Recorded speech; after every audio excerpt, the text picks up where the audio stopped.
En las siguientes clases veremos el último capítulo de la unidad de fisiología renal que corresponde a la homeostasis ácido-base. En esta primera clase analizaremos algunos principios básicos. Los logros de aprendizaje de esta clase están descritos en esta diapositiva que ustedes pueden ver después. Bueno, ¿cuál es la importancia fisiológica de la homeostasis ácido-base? Es decir, ¿por qué nos importa? Bueno, es importante porque la regulación del pH plasmático, y por ahí de intracelular también, es un proceso finamente regulado. Cambios de pH en el rango fisiológico son del rango nanomolar, ¿ya? Comparado con otros procesos que regulan concentración de iones en el rango milimolar. Este es mucho más finamente regulado. Ahora, el pH es importante en la regulación de la actividad de diversas enzimas. También puede afectar la estructura de muchas proteínas que se ven afectadas frente a cambios de pH, especialmente si estos son extremos. Y la concentración de plasmática de muchos iones como el potasio, el calcio y el fosfato se ve alterada con cambios de pH, lo cual en el caso del potasio afecta, por ejemplo, el potencial de membrana, y para el calcio la contractilidad de músculos. Y también la acidificación del pH plasmático produce un aumento de la excreción urinaria de calcio y fosfato, lo que conlleva a una desmineralización de los huesos, que es típica de personas que sufren trastornos ácido-base, especialmente acidosis. Algunos conceptos básicos para recordar: recuerden que el pH es el logaritmo negativo de la concentración de protones. El rango fisiológico para el pH plasmático entre 7,35 a 7,45. Eso está en un rango de aproximadamente 40 nanoequivalentes de protones por litro. Y el rango que es compatible con la vida es entre 6,8 y 7,8. ¿Ya? No se sobrevive con cambios que sean superiores a ese margen.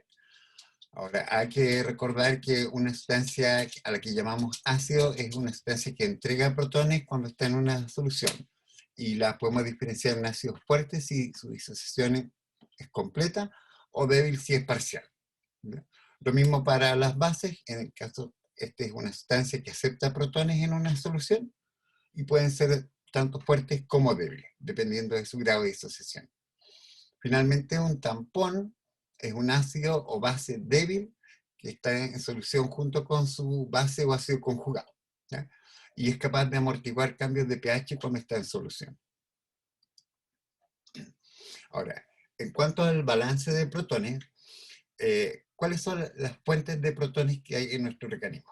La primera es los ácidos volátiles, es decir, aquellos que son generados a partir de CO2. De estos próximos unos 24.000 equivalentes al día de ácido carbónico, ¿ya? Y esto viene del metabolismo oxidativo y son eliminados por excreción pulmonar. Entonces el CO2 producido por nuestro metabolismo se combina con agua, ya sea directamente o enzimáticamente, y genera ácido carbónico que se disocia en protones y bicarbonato, ¿ya? O sea, acá tenemos una fuente de protones y de bicarbonato en el plasma. También existen ácidos fijos, los cuales se producen en menor cantidad, y estos son productos del metabolismo de cosas que consumimos en la dieta. Y por lo general los eliminamos por la vía renal, ¿ya? Y aquí estarían incluidos los ácidos sulfúricos, fosfóricos, que vienen del metabolismo de las proteínas, ácidos clorhídricos también, y lácticos, que se generan en situaciones, por ejemplo, de hipoxia, ¿ya? Ahora, el pH del líquido intracelular y el líquido extracelular normalmente son levemente alcalinos, alrededor de 7,4. Y esto es a pesar de la gran producción de protones que tenemos al día, ¿ya? Y aquí es donde el sistema renal juega un rol importante en mantener estos valores en el rango alcalino. Con respecto a la regulación del pH, este es regulado en solución primero por un sistema de tampones que tiene el organismo. Por ejemplo, tenemos bicarbonatos, fosfatos y proteínas. Recuerden que las cadenas laterales de las proteínas pueden ser grupos ácidos o básicos, ¿ya? Ahora, según la ecuación de Henderson-Hasselbalch, que define el pH de una solución, este depende del pKa de un par conjugado, más el logaritmo de la razón entre la base conjugada y el ácido, Por lo tanto, describe el pH de una solución en base a la acidez y concentración de un par de tampones. ¿Ya? Ahora, en el plasma hay muchos tampones disueltos al mismo tiempo, ¿ya? Y para ellos aplica el principio isohídrico, en el cual podemos ver que aún una concentración de protones, ¿ya? O un pH, eh, los distintos pares de ácidos y bases conjugadas están en equilibrio, ¿ya? Entonces, en solución, todos los sistemas de tampones están en equilibrio al mismo pH. Por lo tanto, cuando uno altera el equilibrio de un sistema de tampones, los otros se van a ajustar para alcanzar el mismo pH, ¿ya? pH es común para todos en solución. Ahora, ¿cómo se regula el pH plasmático en el tiempo? ¿Ya? Entonces, existen distintos mecanismos que van a regular el pH y algunos son más rápidos que otros. Entonces, el más rápido es el sistema de tampones, ¿ya? Que son los que están en solución en el plasma. Siendo el más importante el tampón bicarbonato, ¿ya? Este tiene una pKa de 6,1, así que está un poco lejos del pH ideal que debiéramos alcanzar de 7,4, pero el bicarbonato es tan abundante en el plasma, aproximadamente 24 milimolar, que por una acción de masa se convierte en un tampón muy efectivo. Si consideramos que el CO2 disuelto en el plasma son 0,03 milimol por cada miligramo de mercurio de presión que hay por litro, y como lo normal son 40 milímetros de mercurio, tendríamos que la ecuación de Henderson-Hasselbalch sería la que está mostrada acá, lo cual da un pH 7,4. Así que por un efecto de masa funciona muy bien. Otros tampones como el fosfato tienen mejor pK, pero son mucho menos abundantes, están dentro del rango de los 2 milimolar, ¿ya? Así que se extinguen rápidamente. Y nuestras proteínas tienen pK, dependiendo de cada proteína, que va entre 5,5 y 8,5. Tienen un rango más grande, pero hay menor cantidad también, ¿ya?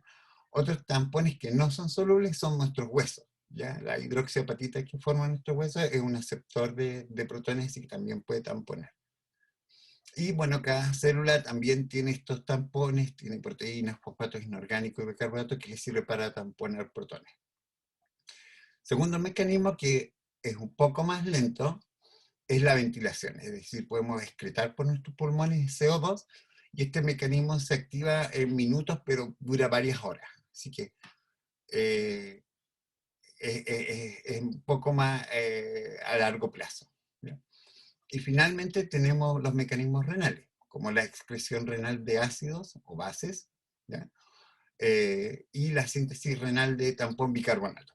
Estos mecanismos demoran varias horas en activarse frente a un cambio drástico de pH, pero se mantienen por varios días, así que en el largo plazo son los más efectivos para regular el pH plasmático.